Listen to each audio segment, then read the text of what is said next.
I honestly think, man, it gets me emotional talking about it because I honestly think like that's one of the milestones I think in fatherhood where you're like, I've done so many things wrong, man.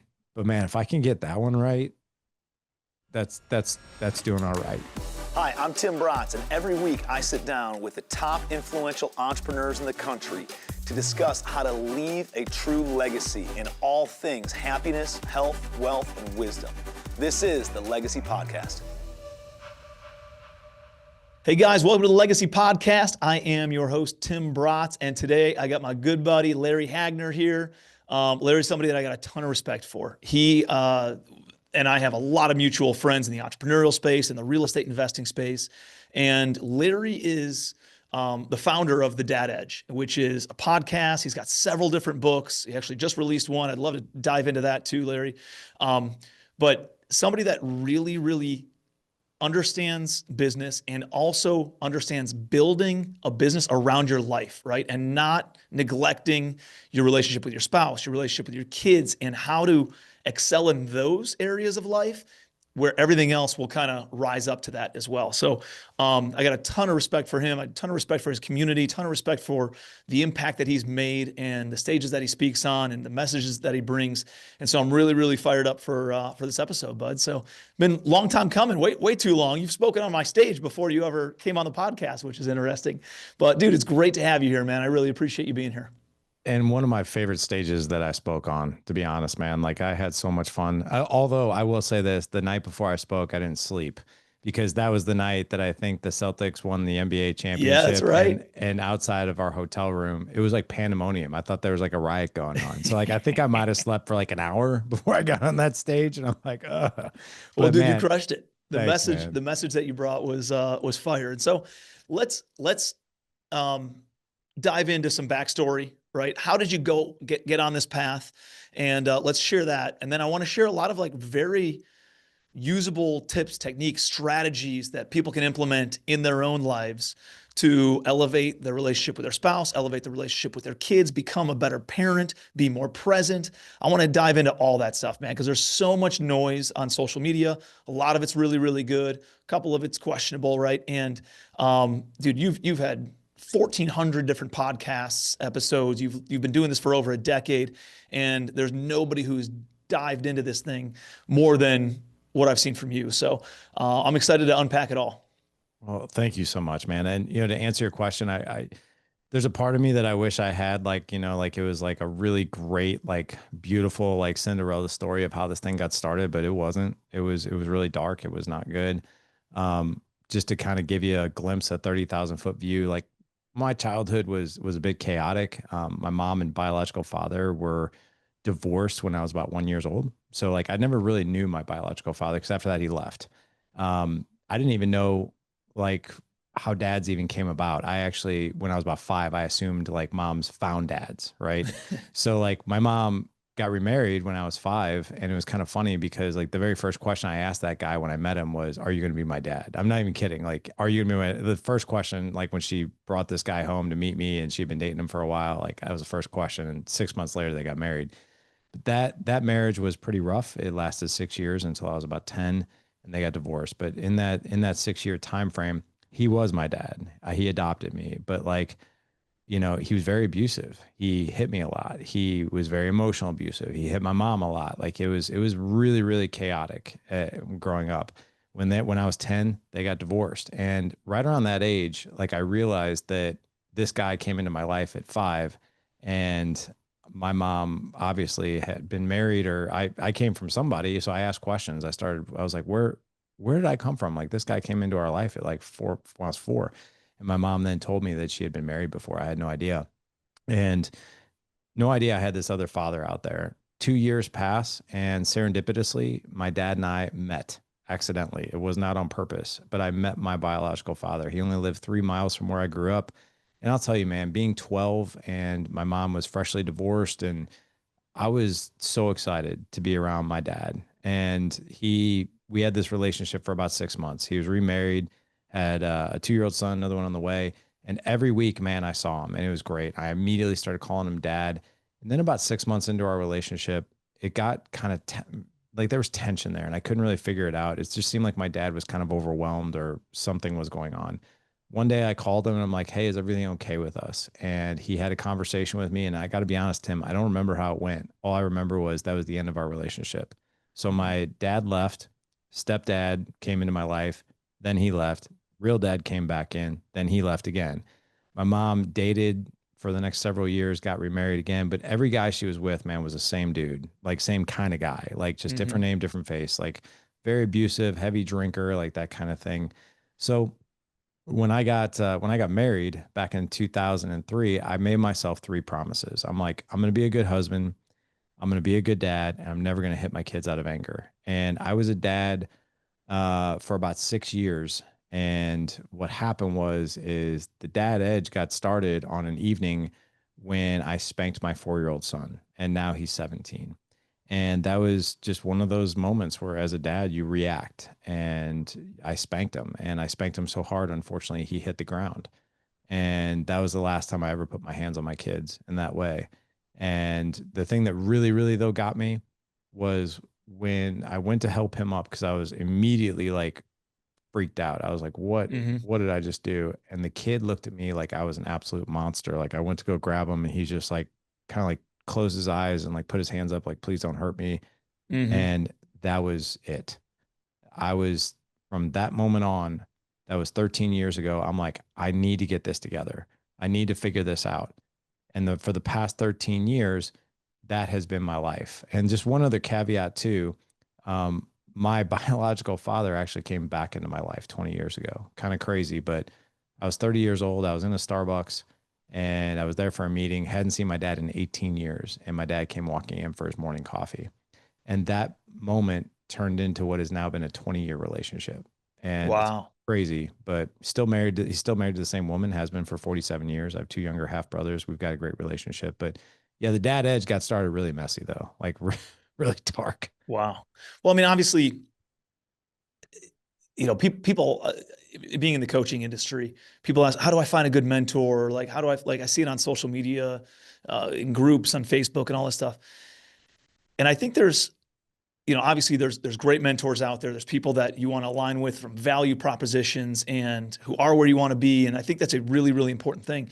But I've also had a lot of bad mentors in my life, and I've learned a lot from having bad mentors in my life. And from your perspective of like you saw all these bad fathers, bad mentors to you, bad people to look up to, and you learn almost just as much from them of what you don't want to be versus what you want to be, and it creates a lot of clarity around that. And for you to have that at such a young age, um, it stinks that you got to go through that, but I think it did create a lot of clarity and set you down this path to make a big impact, man. So there's like these little breadcrumbs, right, that lead us to where we're supposed to be, and the impact that we're supposed to make. So I think that's a critical component. Like my dad was very similar, right? He never met his father. The only memory he has of his dad is hitting my grandma one time. And then the guy passed away from liver cirrhosis when my dad was 7 or 8 years old.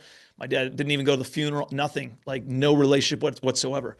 But he knew what kind of dad he didn't want to be, right? And he wanted to be present, and he wanted to take care of his family, and he wanted to make sure that we didn't grow up right without a dad, kind of a thing. And so it's your story resonates because of how close I know my dad's story is too. So that's powerful stuff, man. So when you started the Dad Edge, come from dark times. How do we improve, right? How do we get better? And probably started with a path of personal growth.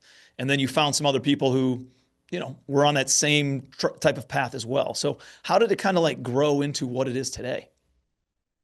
Thank you so much for the question, man. I want to address one thing before I answer how how it's grown today and what's transpired. Um, I want to talk about what you said there, which is we get an opportunity to learn what not to do, right? So like that kind of becomes our blueprint. And I'll tell you, like I'm as much as like my childhood was crazy, I'm very very grateful for it. Like I always tell people, like don't pity my story ever, like because like it taught me a lot, right?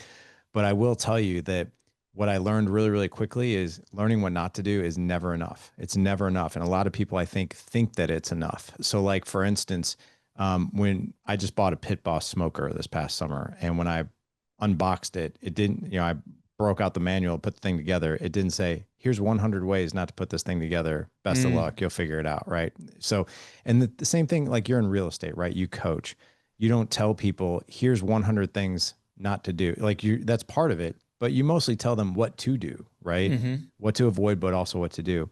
When we have a blueprint of like, here's everything you shouldn't do, quite frankly, that's not enough. And I truly think that's even dangerous, because I think it was dangerous for me, because what we focus on grows and what we focus on expands. So if I focus on, um, I can't be an angry father, my mind actually hears angry father, or I need to be, I can't lose my patience with my kids.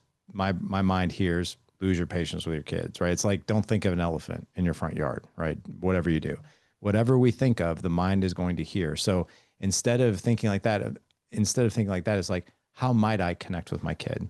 How might I ask my son a question to where we can have a connection and a conversation? So it's asking different questions to reveal hmm different solutions. So I want to talk about that. But as far as, how it's grown, I started a Facebook page. That's literally how it grew. That's how it started. So it started as a Facebook page, and it started that night when I spanked my son. I was in my office, and I got on Facebook because I was upset. I was emotional, and I didn't want to think about what just happened. That's like what we as adults do to just distract ourselves. We go death scrolling and let me just forget about what just happened. But there was something profound that happened that night.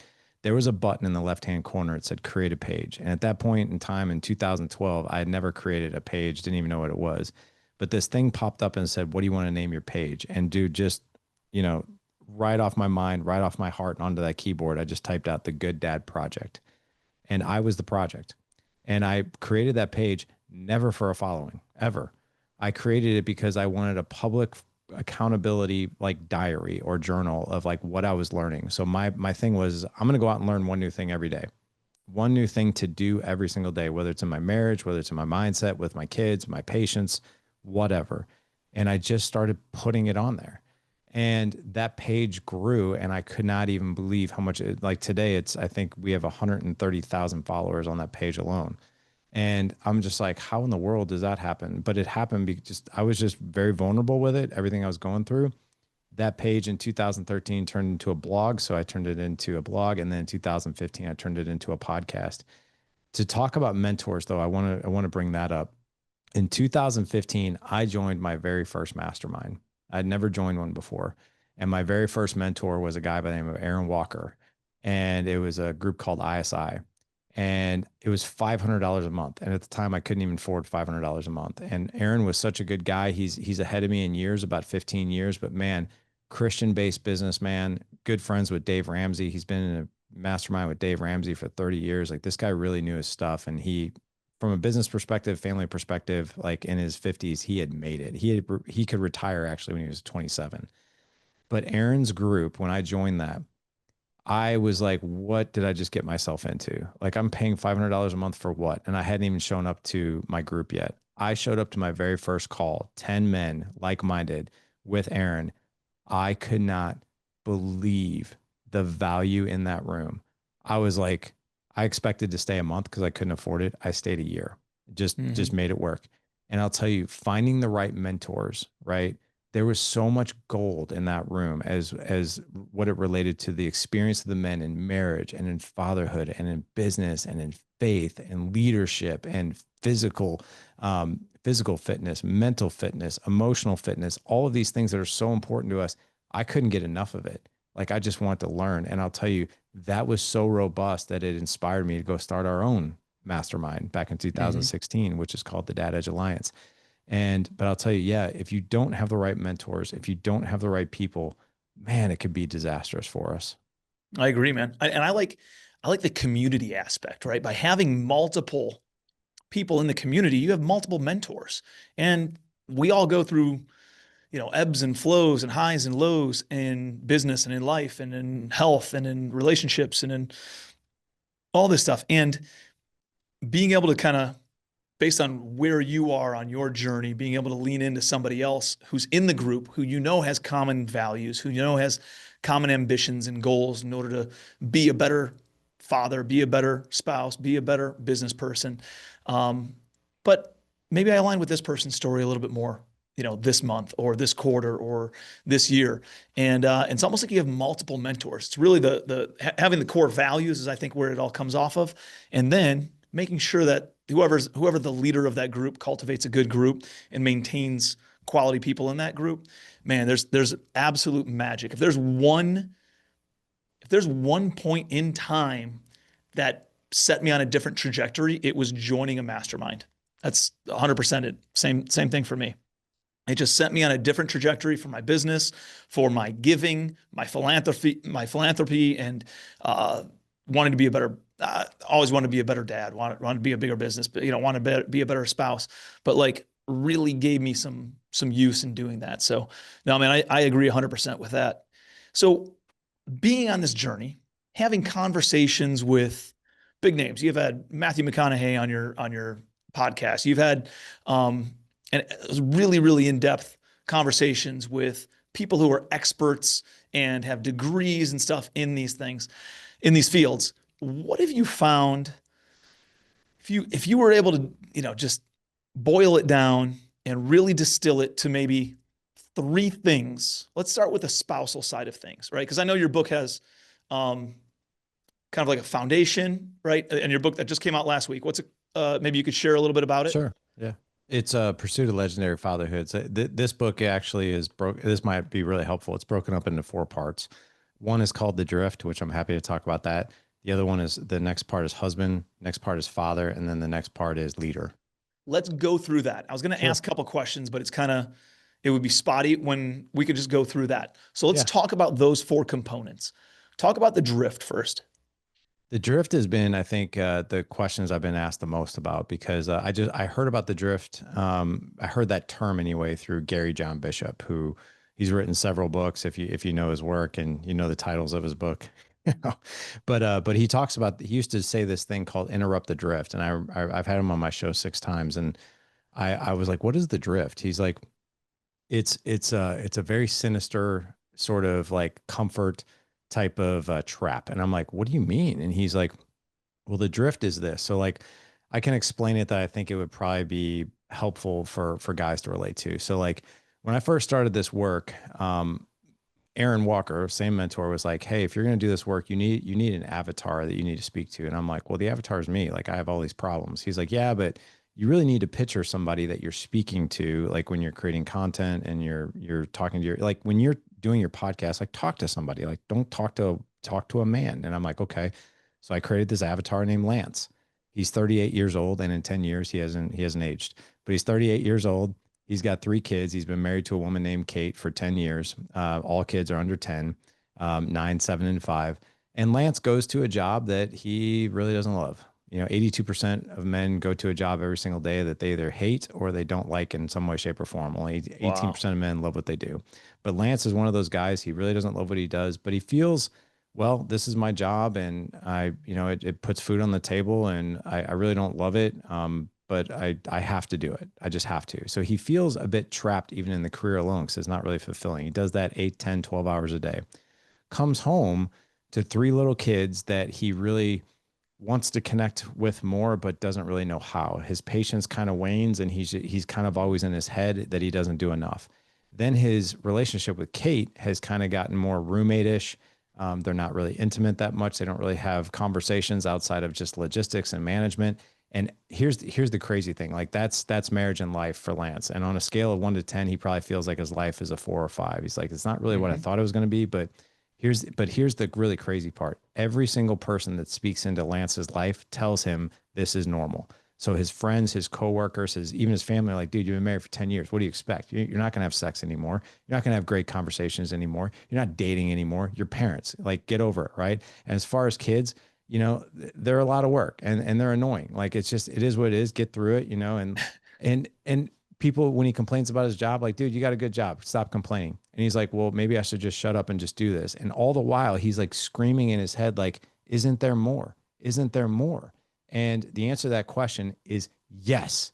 There's so much more. There's so much on the table that you're leaving, but everybody in your life is telling you that this is normal, and you're believing that it is. And that is the drift. Man, that's powerful. And and you see it. And because everybody thinks it's normal and because everybody says that it's normal, you just float, man. You float through life doing this same thing day in and day out, not making any real improvements, not making any real difference.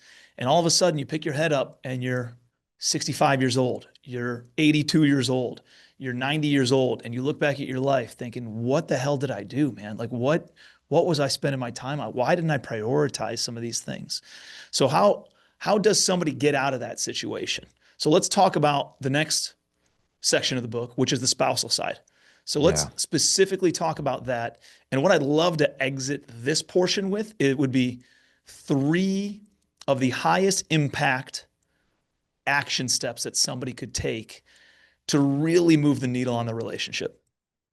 That's a great question. Here's the thing too, Tim. I love the fact that the reason I went with drift, husband, father, is because I think one of the easiest things for a man to do, not the easiest, but one of the most fulfilling things for a man to do is to create an extraordinary marriage with his wife.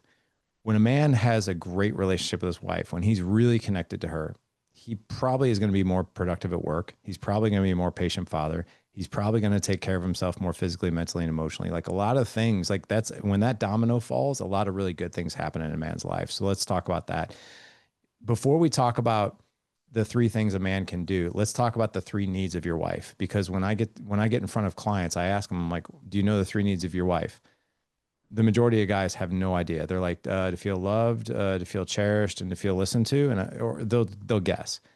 Her needs are to feel seen, to feel heard, and to feel safe. And that safety button is a big one. And a lot of guys, when I say safe, they're like, well, she knows I'm not going to hurt her. I'm like, that's not the safety I'm talking about. The safety I want you to think about this. Safety is like a tree. Okay. It's a big oak tree, and the branches of safety go everywhere. So like, let's talk about financial safety. Your wife needs to know like, hey, I'm just going to say this for what it is. A woman doesn't feel attracted to a man who's broke. Okay. I know that's blunt, but like if you can't pay the bills, that is not going to make her feel very safe and secure in the relationship. It's not saying women are gold diggers. They just need to feel financially safe. They need to Mm-hmm. feel emotionally safe.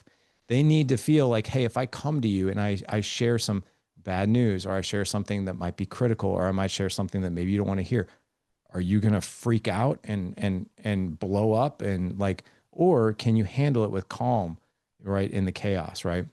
You need to have like mentally, can we be safe, right? And we're talking about each other's mental health, spirituality safety, right?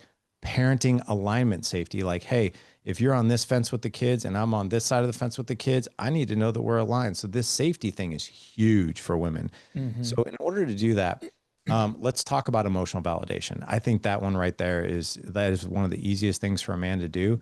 So when a lot of guys are like, well, what is that? That is a way for your wife to feel seen, heard, and safe all day long. It's really seen and heard, but then the safety falls like a domino. So I'll give you an example. What most guys will do, and we do this because we care and because we love them. If I come home from work, or if I walk out of this office and I'm like, hey, babe, like, tell me about your day. And if she's like, oh, God, like, Larry, today was really bad. Like, today we got a medical bill in the mail. I found out that Colton got in trouble at school and he's got detention. And then we got, it's like all these things. And the first thing that I want to do is fix it, right? I want to Mm-hmm. give her advice, or I want to solve it right away. And when we do that, we do that. Let's talk about why men do that. Men do that because we love our wives, because we love them, right? We love them and we want to take away pain and we want to help. That's not, believe it or not, that's not always helpful.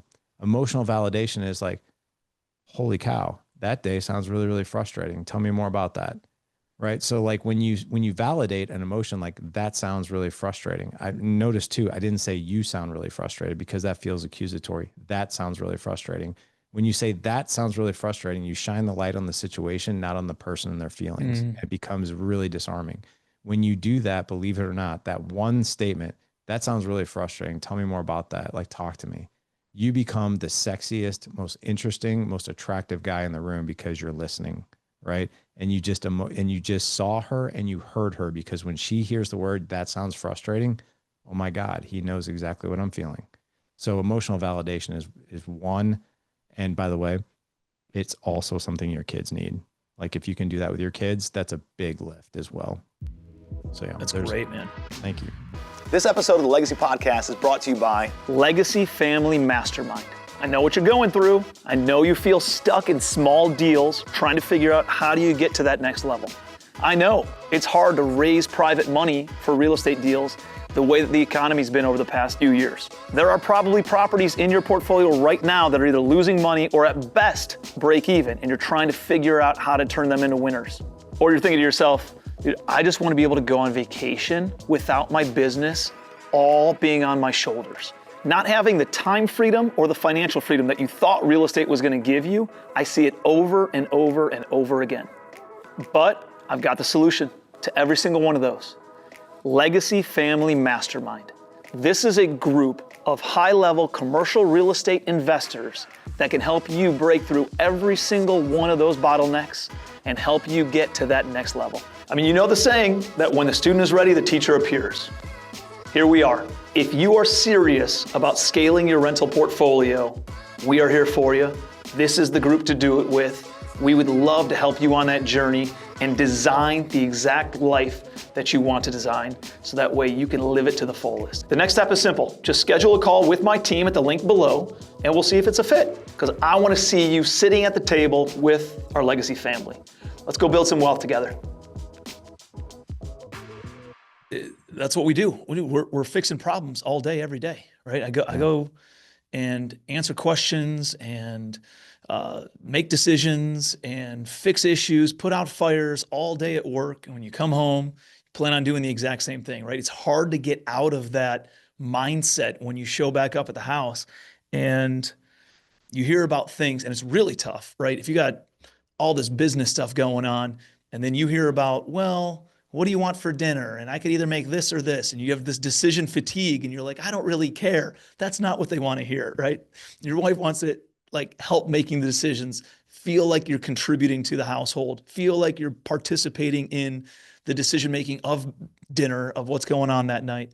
And it's exhausting, right? And it can be exhausting as the guy. And I've felt that before. And so, again, just being aware, emotionally aware, situationally aware, personally aware, and socially aware of what's happening and why she's bringing this stuff to you is so critical, man.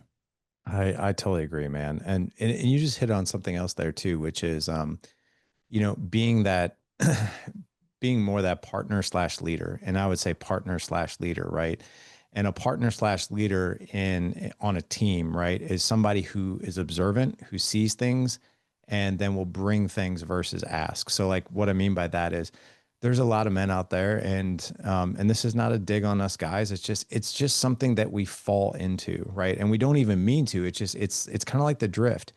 We start looking to our wives as they are like the manager of the entire family, and we start asking them questions like, "Hey, what are we doing for dinner tonight?" Or "Who's going to take Colton to Taekwondo tonight?" Or "Hey, who's going to go to the grocery store this week?" Or we ask a lot of different things because. And by the way, we do that because we want to be helpful. We want to communicate. I think that there's a better way. There's a better way that you can be more observant and you can bring that observation to the relationship, knowing that you're being observant and you're fully aware. Because if you're asking questions like that, I know this sounds really, really blunt, but your wife is going to view you as one of the children. She's going to view you as a man child. If you're asking questions like that, she's looking for a partner and a leader, not someone else to manage. So if you say something like, so here's a perfect example. Tonight's my night to cook, right? I didn't go ask my wife, what is there to cook? I went into the freezer and I said, hey, we have beef and we have chicken thighs and we have bratwurst. That's what I saw in the freezer. I go to my wife and I'm like, which one of those sound great to you? Because I'm going to cook one of them. Or I'll go to my kids too. Hey guys, here's the 3 choices for dinner tonight. What do you guys want? Versus like, what do y'all want for dinner? So when you do that, it's more of a big question, and it shows that you really haven't even taken initiative to even think about it. But when you show that you take initiative and you observe things, oh my gosh, dude, it's right along with like mental load and invisible labor, if you're familiar with those terms. But when you show that you're observant, you're being a leader, you're being a partner, right? So yeah, there's that too. Well, I love that, the drift kind of sets the stage. It sets the understanding and the awareness of the current situation. And I love that you're kind of expanding on that with the core of the relationship, the core of all relationships, which should be with your spouse. I think a lot of people focus on the kids first, and this I learned this in a mastermind, I don't know, 7, 8 years ago. And there was all this like tension in my relationship with my wife. And, we had 2 kids that were under 3 years old and all this stuff going on. And it's chaos, and you're tired, and you're trying to build a business, and she's tired, and she's got all this stuff going on as well. And one of the guys in the room is like the relationship between husband and wife, between the spouses, needs to be number one priority. It's almost like, set the example, right? Like your kids are watching you. That is the best thing that you can do is be the example for your kids of having a loving parenting relationship, because that now sets them up of what their relationships should look like in the future. And when he said that to me, it's like, oh my gosh, like you're right. My wife needs to be number one priority, not the kids, because I'm doing a disservice to the kids if I'm neglecting my wife. Dude, you just nailed the third point, which is exactly that, which is your marriage comes first and the kids come second, right? And for every single reason that you just said. And then when I say second, I'm talking like a fraction of a fraction of a fraction, like underneath that, right? If the kid's got a broken arm and you have a date night with your wife, of course you're going to address the broken arm, right? Of We're not course. talking about that. But you are so right. My older boys are 19, 17, and even my 11-year-old, like we literally just asked them this a few weeks ago, because one thing that my wife and I, we do, and I teach my clients this too. I was like, you have to prioritize your marriage because your kids depend on it. And they're like, what do you mean by that? Because my kids depend on me. I'm like, no. You understand. When a kid sees 2 parents really love each other, and I'm talking about like they not only see it, but they feel it. You are doing I'm teaching you lessons that are caught and not taught. If you see me love your mother, I'm teaching you how to love a woman. When a woman loves a man in a certain way, which by the way, a man's 3 needs is to feel respected, to feel appreciated, and validated. And we physical affection kind of goes with validation, but appreciation and respect. The more a man is appreciated and respected by his wife in front of his kids, the more good things happen, right? So, and you are exactly right. We have got this incredible responsibility. I view my responsibility as like, I have 4 boys. I'm going to teach you how to love and respect and treat a woman and communicate with a woman. My wife, she will tell you, I hold the responsibility of, I set the standard. You watch how I treat your dad, because when these knucklehead teenage girls come around and they want to be drama and they want to do this or this, you're not going to stand for it, right? Because I've set the standard. And what I'll tell you, man, my older boys, like, dude, there will be girls that will come around and be like, and they'll be beautiful young girls. And they're like, yeah, not interested. I'm like, why? And they're like, well, this, and this. And it usually goes back to the qualities that their mom has taught them. But the last thing I'll say about this is we had this conversation with our kids. We're like, hey, you guys know that mom and dad love each other. And they roll their eyes. They're like, yes. Yeah. It's sick. It's gross. Like, and they're like, good. That it should be sick and gross. That's exactly what I want you to tell me. I was like, but all kidding aside, how does it make you feel when you see us like that? And even my 12-year-old or my 11-year-old goes, I feel safe. I feel warm. I feel comfortable. I feel cozy. Those words illustrate and demonstrate safety and how important it actually is to them. 100%, man. That's when I go up to my wife in the kitchen, I give her a hug from behind, I give her a kiss and our kids are sitting up at the countertop and they're doing their homework and they can see us. Like, I want them to see that, so that Yes. way, and I can see the warmth, I can see the coziness, I can see the safety and the comfort in their eyes of them looking at us, even if they don't acknowledge it and they don't say anything about it. Like, I can see it and I can sense it, and that didn't happen before, right? It didn't happen when I didn't do that to my wife. And so you can everything that you're saying, man, resonates, and I'm reflecting back on my own life with that. So it's powerful stuff. So understanding, right, what your spouse is looking for, and give me the 3 characteristics: seen, heard, Safe. and safe. Yeah. Yeah. Seen, heard, And and safe. the And easy button for us guys too is your wife and kids have the same needs. And by the way, it doesn't matter if your kids are boys or girls. It doesn't matter if they're teenagers or little kids. Seen, heard, and safe. It's kind of the easy button for us guys. I like that. And so there's obviously a lot of spillover and similarities in wanting to have the awareness and wanting to help them be seen, help them be heard, help them be safe. Let's pivot over to the third section of your book, which is the children. Talk a little bit about that side. I mean, so this is a really, really robust topic, right, with kids. But I think at the end of the day, um, I'm gonna pause. I'm gonna kind of hiccup here with these two words. So you got to bring presence and intention. I say that, and I actually hate saying that because a lot of people be like, "I need to be more present. I need to be more intentional." And I joke with some of our guys. I'm like, if I hear you say that one more time, I'm gonna punch you in the head. Because a lot of times those are just words, right? I want to know, how are you going to be present and intentional? Like, That's what what I are was going you? to ask you. Right. What are the steps or the exercises somebody can practice to be more intentional, to be more present? So I think here's what I'll do if you're okay. I'm happy to give two more skills, but if I think what might be really good is guys desperately want to connect with their kids. They really, really do. And usually the gap that I see is like, I don't know exactly how to do that, like other than like play with them or whatever. I just don't know what good looks like. I'll give you three questions to ask your kids, and there's a psychological reason behind these three questions. So the most interesting dad is the dad who's interested, right? The most interesting dad on the block is the dad who's interested. And we're not going to be interesting dads if you ask your kids, how was your day? It's just not going to work, because that question is going to get you a one word answer, and it's not going to get you what you want. Because we ask those Mhm. questions because we want to connect with our kids. Ask your kid this: what was the best part of your day today? Or what was a high point moment today that meant something to you, and why was it meaningful to you, right? When you do that, you stop them in their tracks. You will. It will pattern interrupt their thoughts, and then suddenly they're just like, You know what? I got a B plus on the spelling test today, Dad." And that is your time to really, really put the spotlight on them, and then validate that emotion, even though it's a positive one. It's really, you actually double the connection when you validate a positive emotion, and you do it like this: you must feel so amazing. You must feel so proud. You must feel so happy. When you say the word you and you associate that positive emotion with them, they feel insanely connected to you. They feel insanely seen, because you're sharing that excitement with them. I mean, how excited are we when we get to share good news with someone we care about? We're like, Mhm. "Oh, you never guess what just happened." And then the other person's like, "What? Are you serious? Dude, you must feel so amazing. Like, tell me about this," right? And that's how I react to my kids. So that's the first question. That creates gratitude, that creates connection and energy. The second question is this: a lot of people will steer away from this question, but this is how you become your kid's 3 a.m. call when they're a teenager. This is how you create what's called psychological safety, where your kids will actually tell you everything, everything. So the second question is this: what'd you fail at today? And what'd you learn? Or what Mm. challenged you today and how'd you get through it? This is where your kid has to tell you bad news. But it's so important on a daily basis that your kid gets really used to telling you bad news and how you respond.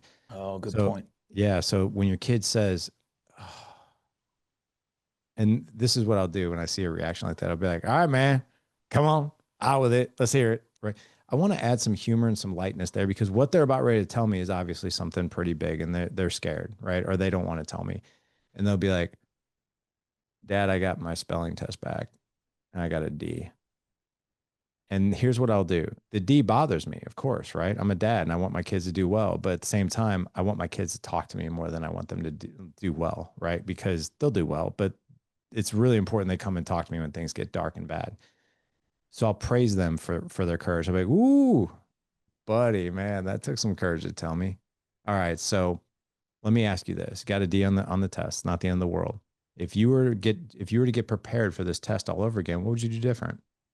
And then they'll be like, and then they might say something like, "I don't know." I'll be like, "Yeah, you do. You know. What'd you do different? Come on, let's replay the whole thing. What do you got?" And they'll be like, "Well, I would have studied. I didn't really do that." Okay. Well, good. You studied. How much would you study? Well, it was a pretty hard test. I'd probably study at least a couple days. I might even get up early on the day of the test and, just review things for 15 minutes. I'd be like, "That's a great plan. When's your next spelling test?" And I'll be like, "I actually have one next week." "Well, it sounds like you laid out a pretty good plan for success. What's stopping you from doing that?" And they'll be like, "Well, nothing." And so I'll see them on Friday. They'll walk through the door and they'll be like,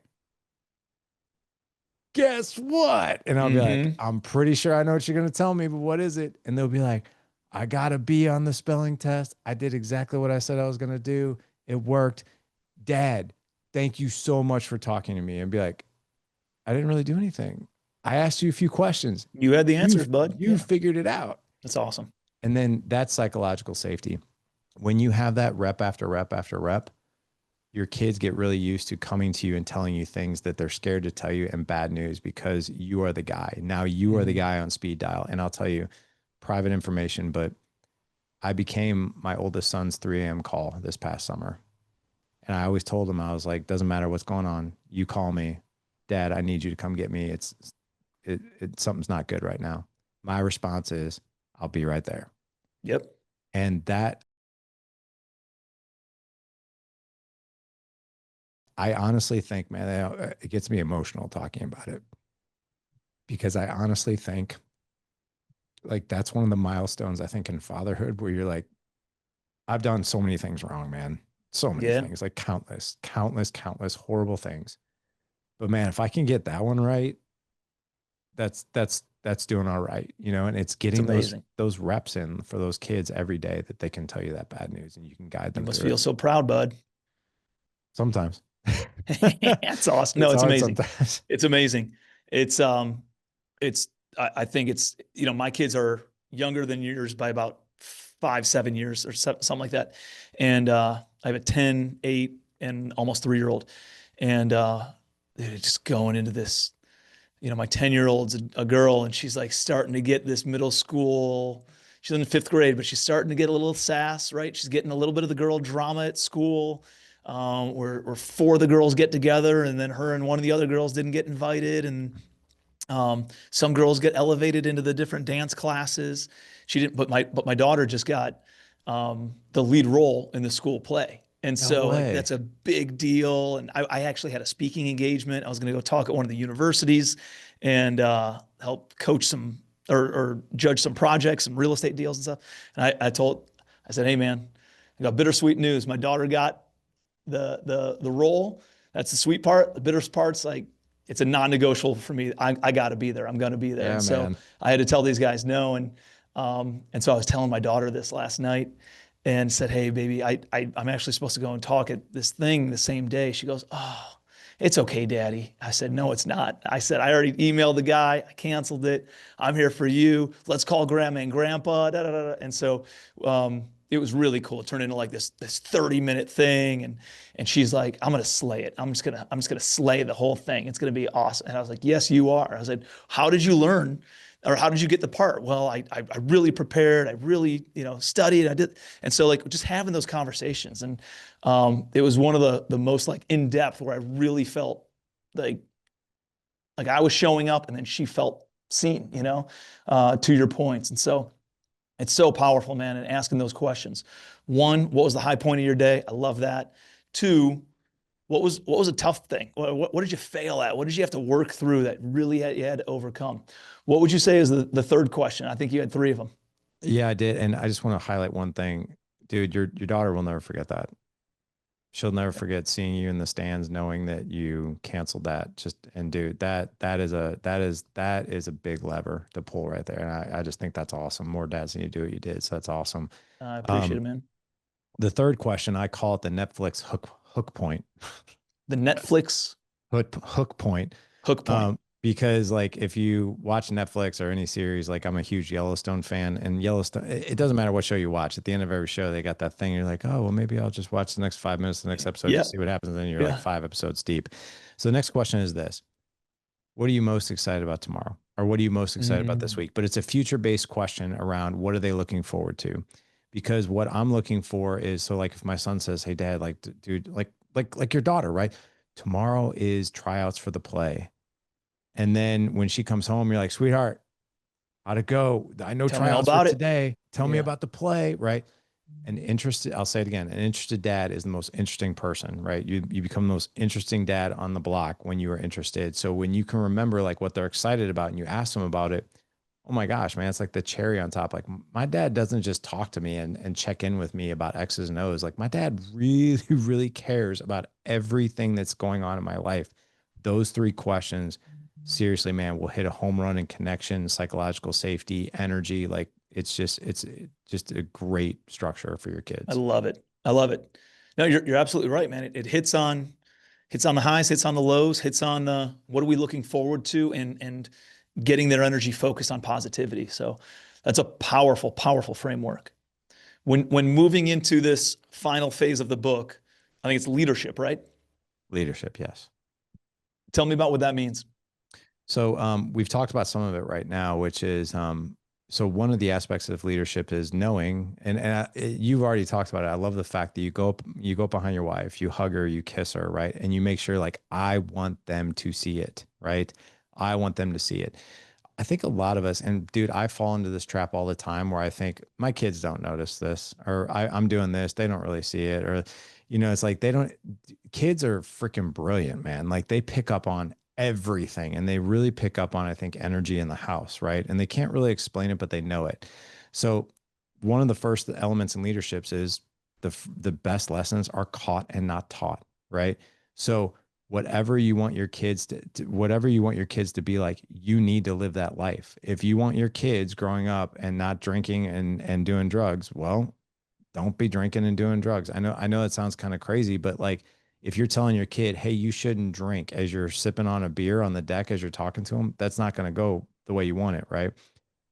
Also, like how you love your wife, right? How you do one thing is how you do everything. So if you are lollygagging things, or you're not showing up, or you're quitting or doing whatever else, your kids are probably going to follow suit. So know that you are a 3D walking, talking motion picture of what life could look like, either, and it's going to be either good or bad. So if you want your kids to lead that good life, then we got to lead it. So that's number one. Dude, that I think I agree 100%, man. I Yeah. think my one of my big things is making sure, like my kids have a very nice life, right? Like we live on the ocean in Charleston, South Carolina. We have another home in Ohio where we go for the summer.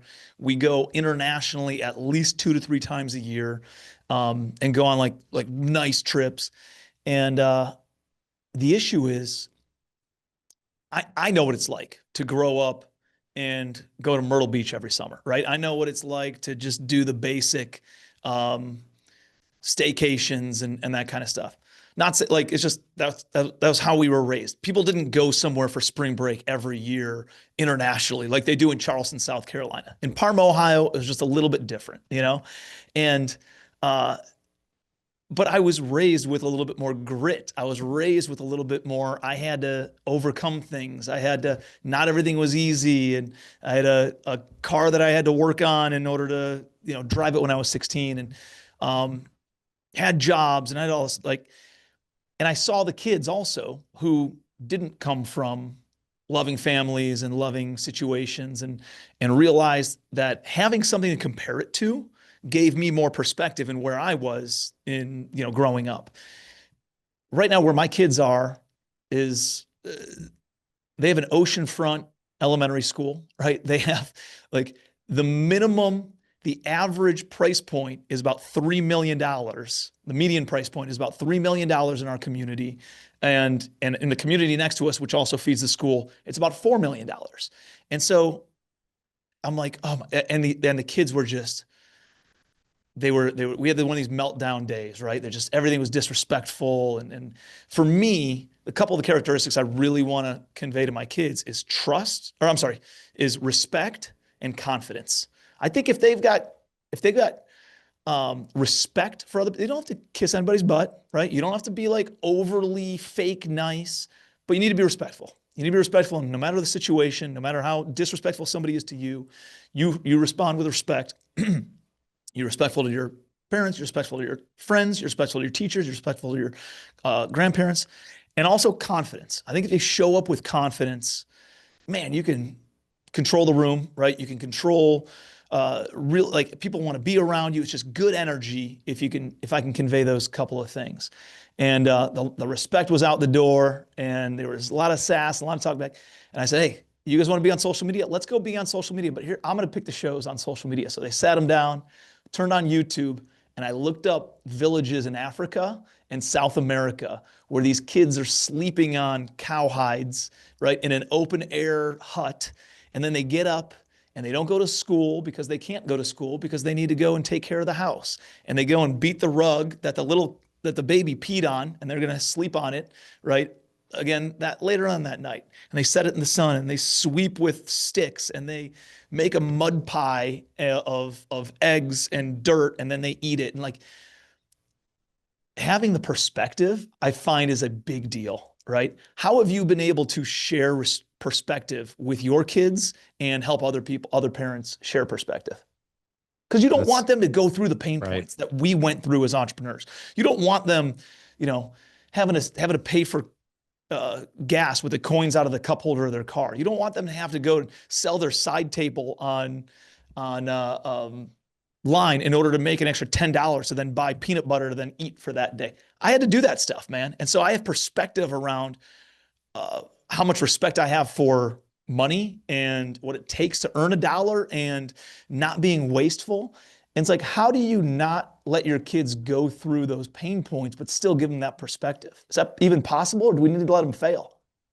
I think we need to let them fail. And by the way, I love this entire topic right here because I think it's really key. And especially let's talk to the guys out there that might have come from tough backgrounds, right? Because I think when you come from a tough background like I did, or like a lot of people did, like what you want to do, and even yours, where it was hard, you didn't come from money, but you want to overserve. You want to like over comfort, right? Because you know how hard it is, to feel that way. The thing that and that's always my tendency too. I'm like, man, I want to create like this really cool life for my kids, because I didn't have it. But here's the honest truth, and I'm telling myself this too. That's really selfish on our part.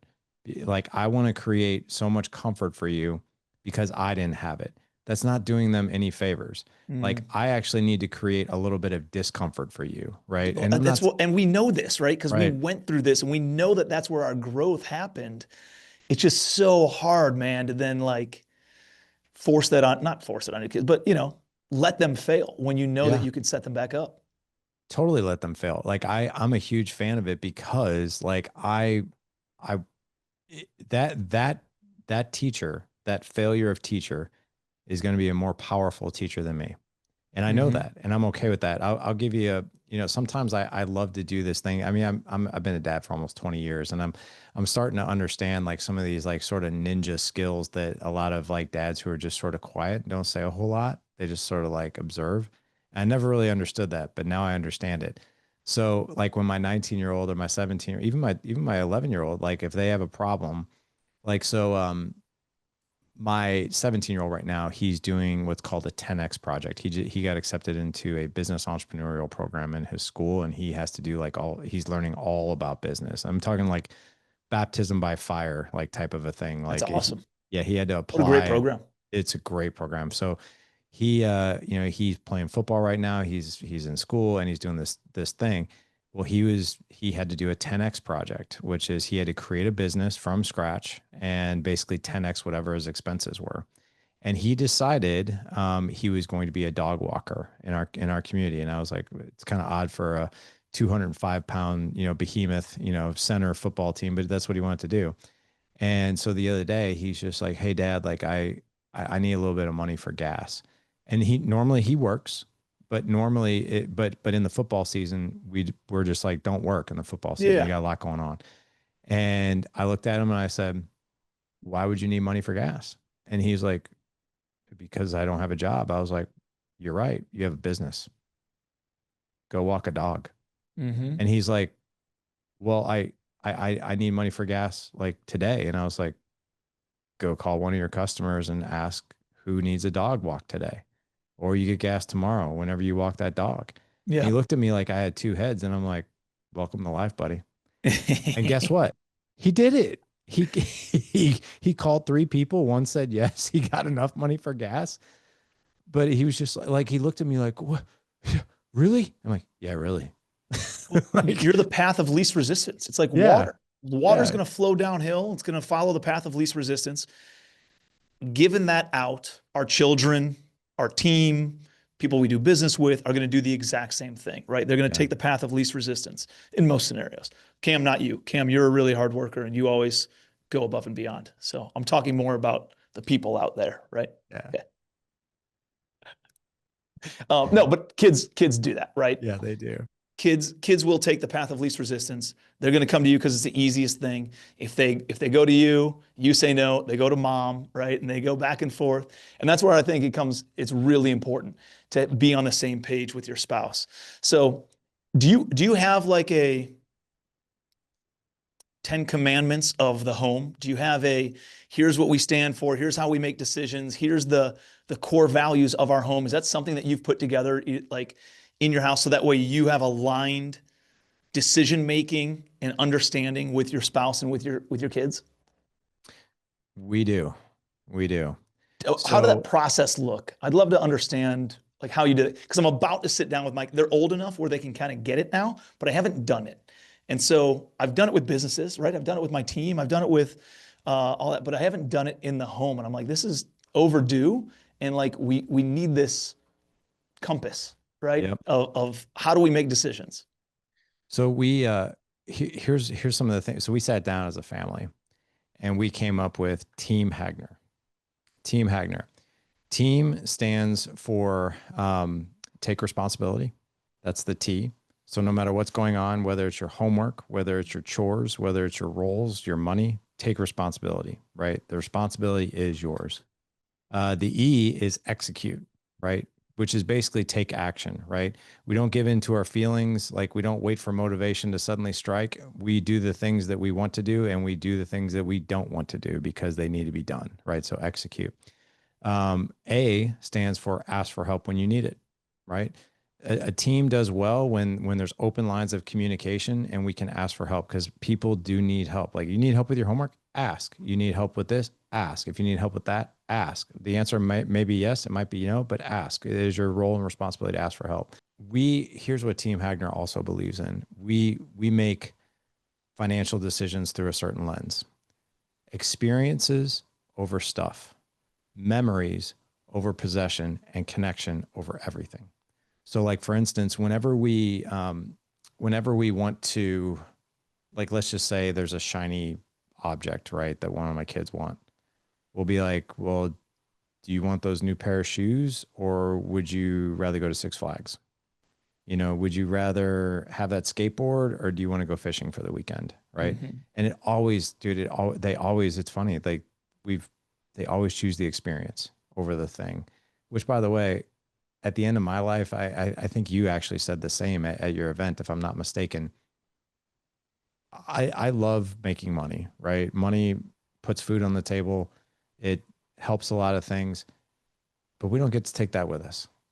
Yeah. And I think at the end of our lives, I think I heard you say this, I just want to be surrounded by photos. And as I even look at my phone, like right now, I'm not even kidding. I'll tell you this right now. I have 121,434 photos on this phone. Thank God I have the 512. But my kids joke with me. They're like, you take photos every day of the most simple stuff. And I'm like, that's because that's what matters to me. Like if I take a photo of me and you fishing or even playing a video game, we have smiles on our face. Like that's really what I want. Right. Mm-hmm. So yeah, it's like being surrounded by these beautiful memories, experiences, and connections. That's amazing, man. I was talking with went to London. One of my former members of my mastermind moved out there 3 years ago, and he was able to come and meet up with us over the summertime. And he brought his daughter, and who's around the same age as my kids, and we just hung out. We went on the big London Eye, and we were talking, and we went and did like a London or like a English tea afterwards. And we were sitting there talking about like, this is the experience type stuff, right? Like this is what we should be doing with our kids, with our families. And he, I'm sure, you know the stats on what percentage of your time is spent with your kids before they're the age of 18. It's like 85% is what the stat that I've seen multiple times. And so we talked a little bit about that, but we also talked about like one of my good buddies. He just bought a house, a second home here in Charleston. He was down visiting, and he's got a brand new 8-month-old baby, and his first kid. And I was like, how's business going? I was like, have your priorities changed at all? He's like, no, man, not really. I'm just going. And like, I get it at that phase because the baby's still very dependent and connected with the mom, right? It's not until maybe that 12, 18-month range where really the connections start with dad, where you can play and goof around and they can kind of engage. And obviously you're holding them and all that stuff beforehand. But what I found with my 3 kids was like right around 18 months where it got really fun for me because I can engage. And I said, hey man, you've got about another 9 months before it's going to get like, it's going to get really fun. And I would start planning now for that because that 18 months to like 5, 6 years old is so fun. It's such a Yeah. good stage. It's so exciting. You are everything to them. And you think, yeah, well, I'm building the business. The reality is then they go to school and they're gone for 7 hours. And you see them maybe for 2 or 3 hours in the afternoon. And they usually have activities, so you don't really hang out with them. And then there's homework, and then there's other, just veg out type stuff that they want to do or watch a show. And it's like, dude, now's the time that you really, because guess what? Warren Buffett, here's the other stat that I was talking to my buddy about. Warren Buffett made 99% of his wealth after he was 60 years old. Wow. After he was 60. Jeez. And you start thinking about that, you're like, dude, there's plenty of time to go and make more money. And I'm sure you've read Die with Zero. Have you read that one yet? Yes. So I good. love that book. And you got to take tongue in cheek because it comes from a guy who's worth 100 million plus. But at the same time, he's got really, really good perspective and real science that comes behind it of most people retire with more money than they need when they go to retire because they don't realize, oh, now your kids are already 30 or 35 years old, right? They have their own jobs. They have their own careers. They have their own savings. They don't need all my money. I thought that I was saving all this money to then give to them. Now I got too much money. And that's a big deal. And then the other part of it is there's certain things on our bucket list that you can only do when you're in your 30s, or you can only do when you're in your 40s, or you can only do when you're in your 50s. And it's like we wait until we're 60 or 70 years old in order to retire and then go and do these things. Well, like you can't hike Mount Kilimanjaro when you're 70 years old. You got to do that in your 30s or 40s, maybe into your 50s. Run a marathon, right? I'm not going to do that when I retire, when I'm 70 some. I'm going to do that now when I'm 40 years old. And so putting all those, like understanding that stuff, putting it in perspective of making this bucket list, one, creating awareness around it of like, let's go and do the activities now. Let's go and have the fun. Let's go and knock out 5 things this year that need to be done in my 40s, right? 5 things this year that need to be done when, and you could knock out, 50 things over the next decade and then repopulate it with things that you want to do in your 50s or in your 60s and then into your 70s. But like, let's go do the active stuff that I got the body and energy for now versus later. And I think that puts a lot more perspective and a lot more urgency on doing the fun stuff and having the experiences today as opposed to kicking the can down the road. We can always go back to work. The kids are going to go get their own jobs when they're out of the house. They're going to be in college. You're not going to see them as much. You can go build another business then and continue growing it at that time. But like right now, man, like let's be all in. Let's be 100% present and have the fun at this age when you are just everything to these kids. And that was my conversation with my buddy. I was like, dude, just don't miss this phase because it's such a good, awesome phase. And don't be so. He's got a home. He's got multiple. He's got a lake house. He's now got a beach house. He's got all this stuff, right? What he doesn't have is this time that he can never get back. And I think that just needs to be front and center on where his priorities are and where he, prioritizes things, Yeah, I totally agree. I agree with you 100%, man. And we can really like you talk about like these stats and everything, and that stat is right. But here's another stat: 80% of our one-on-one time is gone with our kids by the time they're 12. Oof. And yeah, you're right. 80% of our total time with them is gone by the time they're 18. But 80% of our one-on-one time, because yeah, you're right. You nailed it. People are always like, well, why 12? I was like, because that's the age of middle school. And that's when they're getting into activities. They're having more friends. It's social. They're discovering boys. They're discovering girls. Like it's all about, like my son just started 6th grade this year. He's a totally different kid than he was last year in 5th grade. Like everything around, like he's so much more focused on things that he never even was on his mind before. And you're right. Now I'm fighting for his time, right? If you put those deposits in to those kids early, like, I'll tell you, nothing pisses me off more. I mean, there's a lot of things that piss me off, but nothing pisses me off more when I hear this. Oh, well, you just wait till they're a teenager. They won't want nothing to do with you. I feel like literally telling somebody like, yeah, if you do the wrong stuff, they won't want anything to do with you. But if you do the right stuff, if you spend time with them, like kids spell LOVETIME. And if you make those time deposits when they're a teenager, like I've got teenagers, I love being around my teenagers. I am blessed to say my teenagers love being at home. They're like homebodies. They love being around us. Um, I will tell you, if I didn't do this work, they wouldn't be here. There's no way. Like if I Yep. had not put effort into it. But I've seen other clients, I've seen other men do the exact same thing. They turn things around because they connect with their kids, right? They learn the skills to do it and they connect with their kids. Um, and the And then final, all of a sudden you take that 85% bucket and you're able to bring the percentage back down because they want to spend so much more time with you afterwards and come and grab coffee with dad and talk business with dad or go to a baseball game with, like, even after they're 18 years old. And so it brings the percentage down of how much more time that you're going to be able to spend with them by spending more time with them earlier on. right? Exactly, man. That's wild. It's Yeah, interesting. The one of the things I started doing this year was I'll go on a one-on-one date, right? Just me and Penelope, and then me and Hudson, and they get to pick whatever kind of food they want, and then I'll go and pick the restaurant.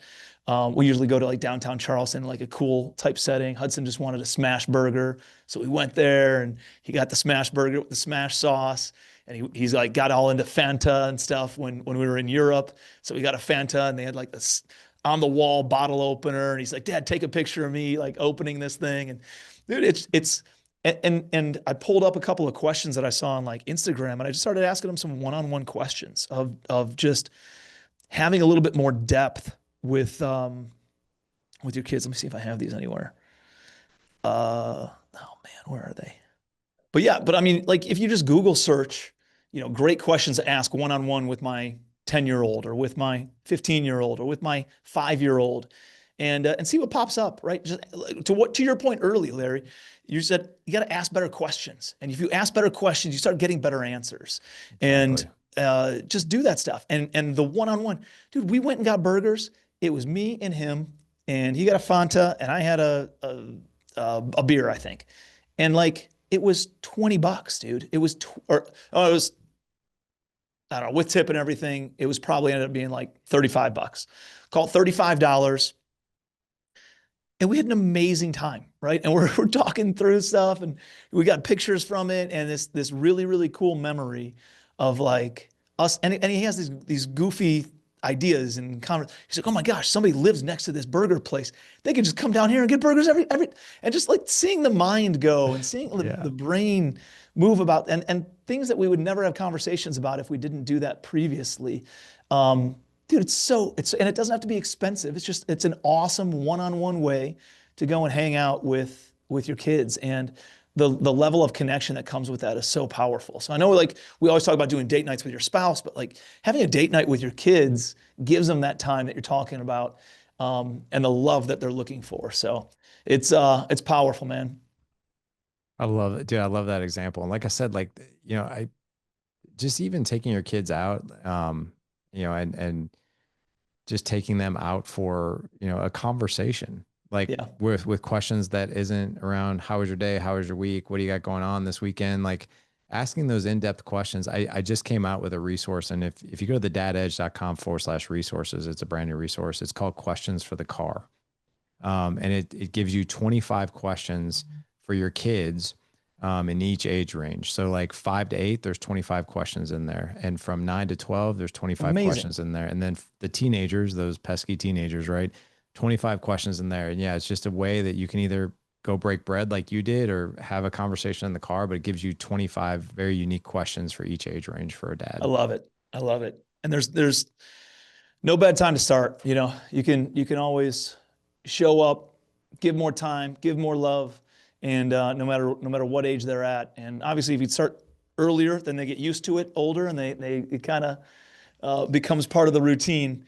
Um, but at any age, man, like, we just started doing it this year, having the one-on-one dates, and I've been thinking about it and talking about it for several years, and finally, we just like actually took some action on it. And it's been awesome. It's been amazing. So we just do it once a month, but we get that one-on-one time, and they remember it, and it feels way more connected than just once a month. It Yeah. feels like more of a um, one of those things that we regularly do. So Sure. that's amazing, dude. Well, hey, we will link to those resources absolutely in the show notes, and we're going to link to your book. But where can people get the book? I'm assuming it's on Amazon. Yeah, it's on Amazon, and if people want just a little bit more, I'm going to keep this landing page up until probably the end of 2025, just because it's just gone gangbusters. If you go to thedadedge.com/legendary book, what I'm doing is, if you buy the book pre-order, which it's not pre-order anymore, but if you spend $28 on the book, you'll get a signed copy in the mail. But you'll also get access to two of my most popular courses that I have. I did a course a couple of years ago called Creating More Patience. It's a 45-minute course, teaches you 6 skills to be more resilient, more calm in the heat of chaos. And it actually like literally teaches you how to be a more patient father. Love that. And then another course called Creating Extraordinary Marriage Through Elevated Communication, Connection, and Intimacy. I teach you 11 skills in there on how to make your wife feel seen, heard, and safe, and how to be a better communicator.